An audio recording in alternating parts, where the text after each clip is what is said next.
प्रिय इंदु, आज मैं तुमसे बात करना चाहता हूँ कि कैसे इंसानी इतिहास को लिखा गया है।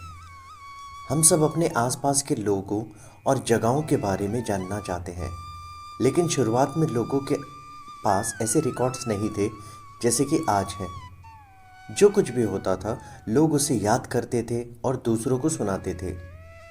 कहानियाँ बनाई जाती थी और उन्हें याद रखना एक कला था। ये कहानियाँ अक्सर इतिहास और कल्पना का मेल होता था। हमारे देश के रामायण और महाभारत जैसे पौराणिक ग्रंथ इसी तरह बनाई कहानियाँ हैं। उनमें कुछ सच्चाई भी है, लेकिन ज़्यादातर वो मानव कल्पना का नतीजा है। जब लोग लिखना सीख गए, तब उन्होंने सोचा कि ये कहानियाँ लिख लेनी चाहिए ताकि ये हमेशा के लिए बची रहे। ये लिखी गई कहानियाँ ही हमारे लिए इतिहास बन गई। पर यह सोचना गलत होगा कि जो कुछ भी लिखा गया वो बिल्कुल सच था। बहुत बार लिखने वाले अपने हिसाब से चीज़ें बदल देते थे।